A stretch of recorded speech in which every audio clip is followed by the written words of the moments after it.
நாமக்கல் மோகனூர் வட்டத்துக்குட்பட்ட பகுதியில் சிப்காட் அமைக்க விவசாயிகள் கடும் எதிர்ப்பு தெரிவித்து வருகின்றனர். இதுகுறித்த விவரங்களுடன் செய்தியாளர் ரவிக்குமார் இணைந்திருக்கிறார். ரவிக்குமார், மக்கள் என்ன சொல்றாங்க? லாவண்யா, நாமக்கல் மாவட்டம் வலைப்பிட்டி தலைமையிடமாக கொண்டு கடந்த 2021ஆம் ஆண்டு சட்டசபையில் நாமக்கல் பகுதியில் சிப்காட் அமைய வேண்டும் என்பது அரசு அறிவித்திருந்தது. இந்த சிப்காட் அமையக்கூடாது என்பதற்காக சிப்காட் ஒருங்கிணைப்பு குழுவினரும் பல கட்ட போராட்டங்கள் நடத்தியிருந்தனர். 64 கட்ட போராட்டங்கள், அறவழி போராட்டங்கள் நடத்திய பிறகு இந்த சிப்காட் அமையக்கூடாது என்பதனை விவசாயிகள் தீவிரமாக எதிர்த்து வருகின்றனர். நம்மிடம் விவசாய முன்னேற்ற கழக ஒருங்கிணைப்பாளர் மற்றும் சிப்காட் ஒருங்கிணைப்பாளர் இருவரும் இணைந்திருக்கிறார்கள். சார் வணக்கம். அந்த சிப்காட் அமையக்கூடாது என்கிற வலியுறுத்தி என்னென்ன போராட்டங்கள் பண்ணிருக்கீங்க? என்ன உங்களுக்கு பாதகம், என்ன சாதகம்?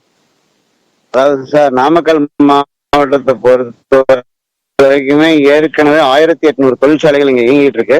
அதனால இங்க அதிகமான தொழில் இருக்கிறதுனால இங்க ஏற்கனவே மாசு அடைந்த தொழிற்சாலைகள், நீர் ஆதாரத்தை எடுக்கிற தொழிற்சாலைகள் தான் இருக்குது. அதனால இங்க முழுக்க இவங்க சிப்காட் எடுக்கிற பகுதி முழுக்க விவசாயம் சார்ந்த பகுதி. அது இல்லாத மலை குன்றுகள் நிறைந்த பகுதி. அங்க இருந்துதான் காவிரி ஆற்றிற்கும் அங்க கரைப்போட்டான் ஆற்றுக்கும் தேவையான நீர் ஆதாரங்கள் இருக்குது. அந்த பகுதியில 18 ஆண்கள் நிறைந்த பகுதி முழுக்க செய்யறாங்க. அது இல்லாத சட்டமன்றத்திலே மாண்புமிகு வேளாண்மை துறை அமைச்சர் நாமக்கல் மாவட்டத்தை சிறுதானிய மண்டலங்களை அறிவிச்சிருக்கிறாங்க. இதனால இந்த பகுதியில சிப்காட் அமையும் போது அந்த சிறுதானியங்களுடைய பாதிப்பு அதிகமா இருக்கும். அதனால நீர் ஆதாரங்கள் கெடும். அதனால தொடர்ந்து நாங்க எங்க பகுதியில சிப்காட் அமைய, குறிப்பா பாத்தீங்கன்னா எங்களுடைய அண்டை மாவட்டமான பெருந்துறையில ஏற்கனவே சிப்காட் அமைச்சதுனால அங்க பெரிய போராட்டங்களை விவசாயிகள் தொடர்ந்து நடத்திட்டு இருக்காங்க. அது மட்டும் இல்லாத தமிழகத்துல ஏற்கனவே 48,000 ஏக்கர் சிப்காட் நிறுவனம் கையப்படுத்திருக்கிறாங்க. அதுல 24,000 ஏக்கர் மட்டும்தான் தொழிற்சாலைகள் அங்க அமைச்சிருக்கிறாங்க. மீதமுள்ள இடங்கள் பூராமே 24,000 ஏக்கருக்கு அதிகமான இடங்கள் சிப்காட் நிறுவனம் வச்சிருக்கிறாங்க. அது இல்லாத பாத்தீங்கன்னா இப்ப கடந்த ஒரு 20 ஆண்டுகள்ல தமிழ்நாட்டுல புள்ளியியல் துறையினுடைய கணக்குப்படியே 12 லட்சம் ஏக்கர் சாகுபடி பரப்பளவு குறைஞ்சிருக்குது. இப்படி நாளுக்கு நாள் விவசாய நிலங்களை தேவையில்லாமல் ஒரு பகுதிக்கு எடுக்கும் போது விவசாயிகளுடைய பணிகள் பாதிக்கிறதும் இல்லாத அங்க இருக்கின்ற தொழிலாளர் இப்ப வேலை கொடுக்குறோம் அப்படின்னு சொல்றாங்க இங்க இருக்கிறவங்களுக்கு. ஆனா இங்க இருக்கிற விவசாயிகளுடைய வாழ்வாதாரம் கட்டுறோம். அங்க இருக்கிற அந்த விவசாயத்தை நம்பி இருக்கின்ற ஆயிரக்கணக்கான தொழிலாளர்கள் வாழ்வாதாரம் அங்க வேலை இல்லாம போயிடும். அது இல்லாத அவங்க சிப்காட் அமைக்கிற இடங்களை சுத்திலுமே பூராமே கிராம பகுதிகள் இருக்கு. அந்த கிராம பகுதியில ஒரு 40,000க்கு மேற்பட்ட குடும்பங்கள் வசித்து வருகிறாங்க. அங்க ஒரு நச்சு அடைந்த ஒரு தொழிற்சாலையோ ஒரு விஷத்தன்மை கொண்ட ஒரு தொழிற்சாலையில அமைக்கும் போது இப்ப கோபால் விசைவாயுல மக்கள் எப்படி எத்தனை பேர் இருந்தாங்கன்னு தெரியாத அளவுக்கு ஒரு பாதிப்பு ஏற்பட்டதோ, அதே மாதிரி இப்ப ரசாயன தொழிற்சாலை சென்னையில இப்ப சமீபத்துல பாதிப்பு ஏற்பட்டது. அது மாதிரி இங்க ஒரு மக்கள் இந்த பகுதியில சிப்காட் வரணும் ஒரு மிகப்பெரிய ஒரு அச்சுணர்வோடவே இருக்கிறாங்க.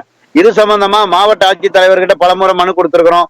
தமிழக தொழில்துறை செயலாளர்கிட்ட பல மனு கொடுத்திருக்கிறோம். தொழில்துறை செயலாளர் நில எடுப்பு அவரு மட்டும் ஒரு 21 கடிதத்தை சிப்காட் மேலாண்மை இயக்குனர் அவர்களுக்கு, மாவட்ட ஆட்சித்தலைவருக்கு இது சம்பந்தமா நடவடிக்கை எடுங்க அப்படின்னு சொல்லி அவங்க அனுப்பிட்டு இருக்கிறாங்க. இதுவரைக்கும் நாங்க 65 கட்ட அறவழி போராட்டங்கள், 95 ஆலோசனை கூட்டங்கள் நடத்தி இருக்கிறோம். அது மட்டும் இல்லாத